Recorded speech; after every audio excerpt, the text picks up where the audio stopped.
our voice in the world.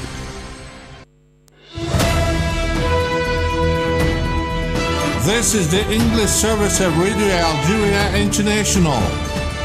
It's time for the news. IMF Managing Director Kristalina Georgieva has praised Algeria's significant progress in macroeconomic stability and development, as well as the decline in the inflation rate, which has a positive impact on the national economy.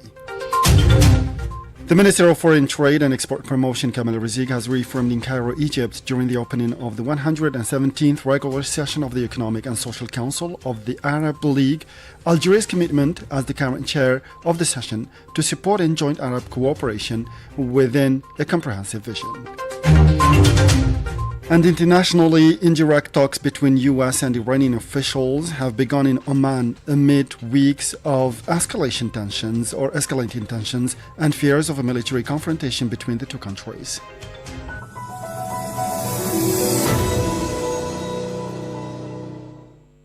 Those were the headlines, and now the news in detail from Radio Algeria International. Good afternoon. First, in our news, the President of the Republic, Ms. Abdelmajid Tebboune, has received the Managing Director of the International Monetary Fund, IMF, Kristalina Georgieva.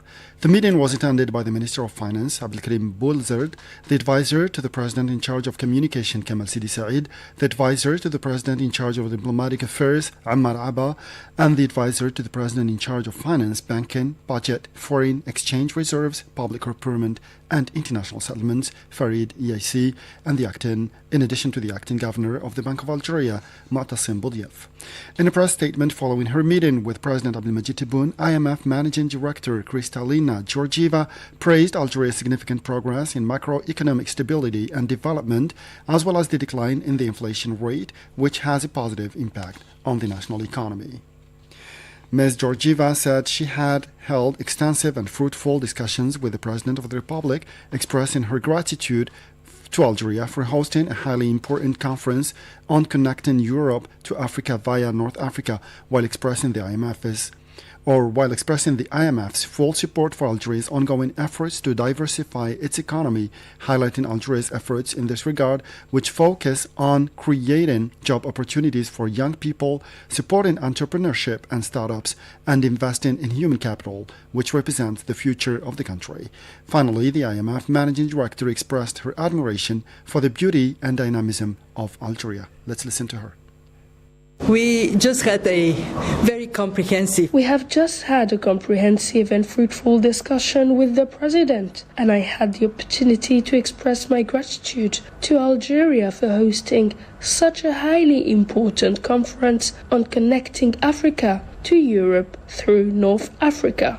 We recognize Algeria's achievements in macroeconomic stability and development, as well as the decrease in the inflation rate, which has a positive impact on the economy. I would also like to express the IMF's full support for Algeria's ongoing efforts to diversify its economy. We have noted that Algeria is focusing its efforts on creating job opportunities for the youth, supporting entrepreneurship and startups, and investing in human capital, which represents the future of the country. I am in Algeria for the first time, and I was impressed by the beauty and dynamism of Algeria.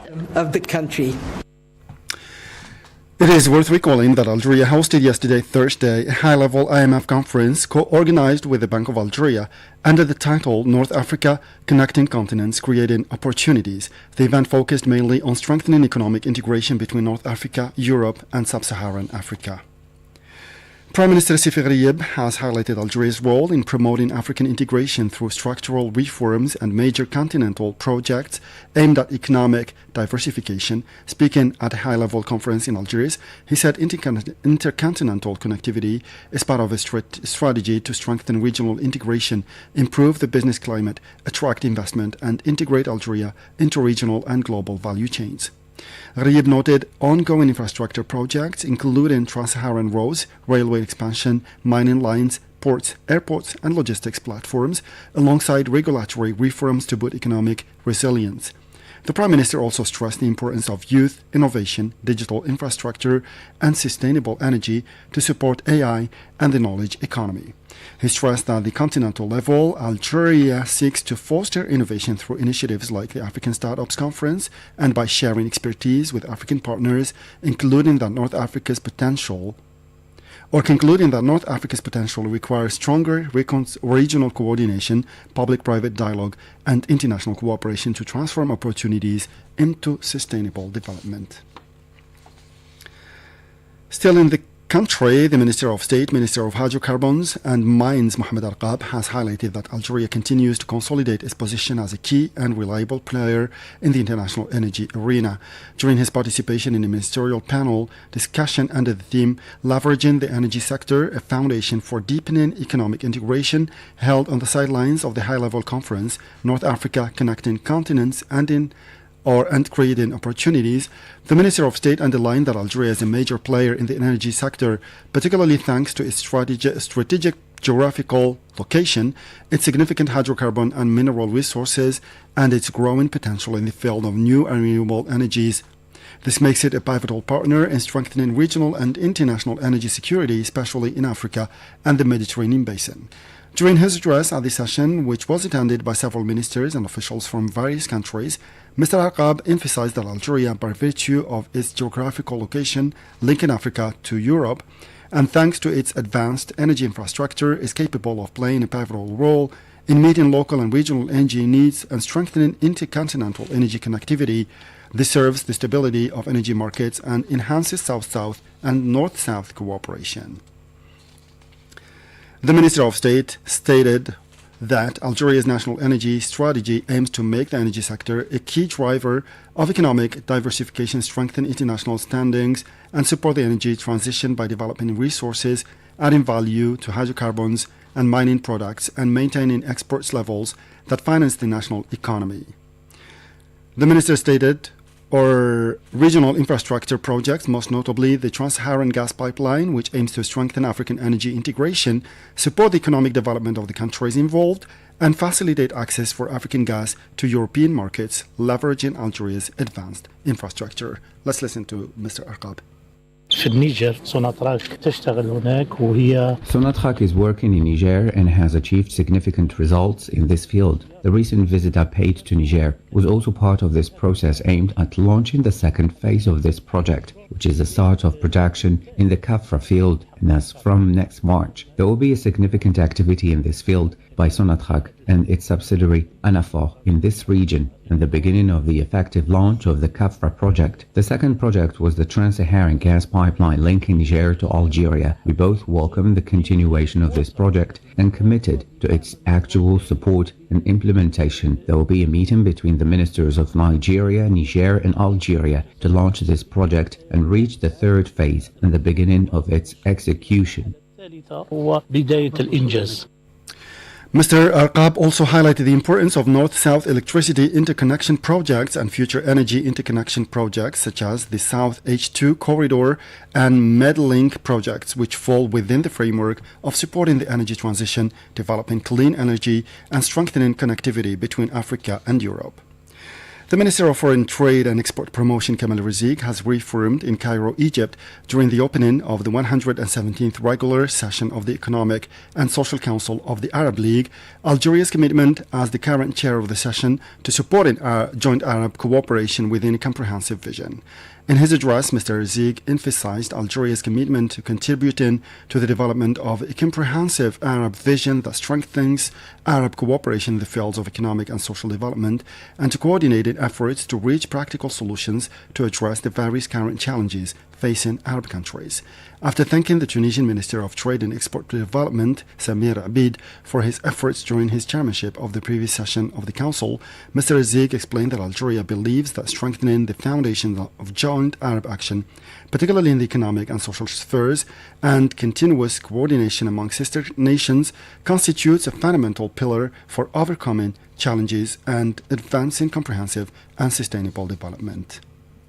يتشرف بلد الجزائر. My country, Algeria, is honored to assume the presidency of the 117th regular session of the Economic and Social Council of the League of Arab States, looking forward to the concerted efforts of all in support of the desired Arab economic integration. We affirm our strong commitment to continuing efforts to strengthen the process of joint Arab action in the economic and social fields. In Algeria, we believe that the strengthening joint of Arab action, notably in the economic and social field, and the continuous coordination among our sister countries constitute a fundamental pillar for overcoming these challenges and advancing the paths of comprehensive and sustainable development. الشاملة والمستدامة.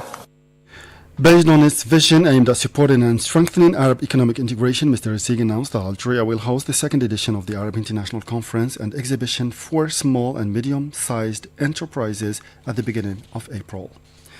Members of the U.S. Congress have praised Algeria's role and pioneering experience in combating terrorism, emphasizing the positive nature of Algerian-American cooperation in confronting this scourge. This came during a discussion and hearing dedicated to security in North Africa and the Sahel region, where members of Congress highlighted that Algerian-American cooperation in the field of counterterrorism constitutes a positive partnership, noting that regional security and confronting extremist groups remain a realistic and necessary area of bilateral partnership. The members also expressed their appreciation for Algeria's role in combating terrorism as effective and based on field experience and accumulated expertise, pointing out that Algeria is a stabilizing force in North Africa and the Sahel region thanks to its historical experience in confronting terrorism.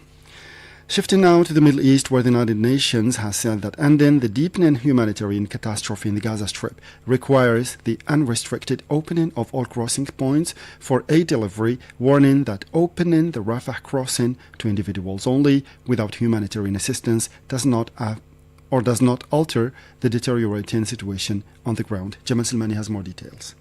UNRWA spokesperson Jonathan Fowler said the humanitarian supplies destined for Gaza remain stuck in Egypt and Jordan, noting that the Israeli occupation has been blocking their entry into the enclave since March 2025. Fowler stressed that allowing the passage of people alone while preventing aid deliveries does nothing to alleviate the severe humanitarian conditions, adding that the continued obstruction of relief supplies is among the main reasons for ongoing suffering in Gaza.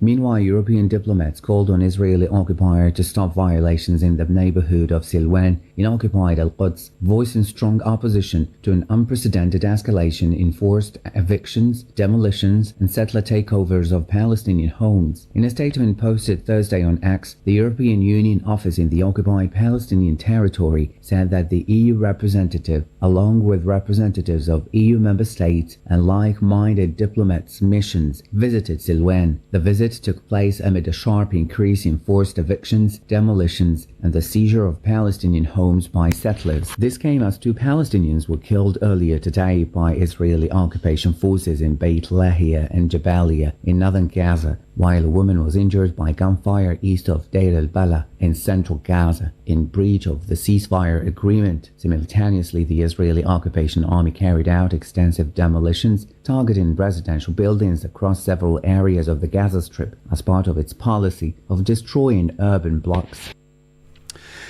And indirect talks between U.S. and Iranian officials have begun in Oman amid weeks of escalating tensions and fears of a military confrontation between the two countries. Iran's Foreign Minister Abbas Araghchi traveled to the Omani capital Muscat for the discussions, while United States President Donald Trump's advisors Steve Witkoff and Jared Kushner are also set to take part in the talks.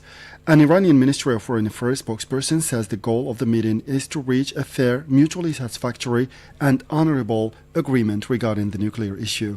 The exact topics of discussion remain unclear, as the Trump administration has been pushing for issues beyond Iran's nuclear program to be on the table despite clear opposition from Tehran. At least 31 people have been killed in an explosion at a Shia mosque during Friday prayers in the Pakistani capital Islamabad, according to official sources. The blast at mosque in the Tarlay area of the city prompted an emergency to be declared at 3 hospitals in the city. The cause of the blast was not immediately clear. However, reports suggest it was carried out by a suicide bomber. And gunmen have killed nearly 200 people in western and northern Nigeria, officials and residents say, as survivors buried the dead and security forces hunted the attackers. Nigeria's President Bola Ahmed Tinubu announced the deployment of an army battalion to the western state of Kwara after gunmen stormed the community of Woro on Tuesday evening, killing at least 170 people.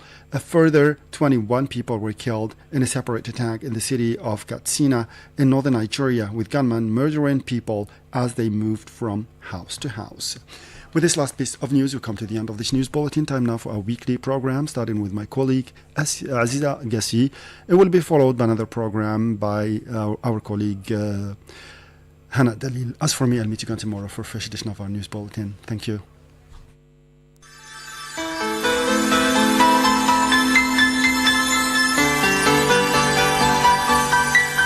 Hello, and good to have you with us in this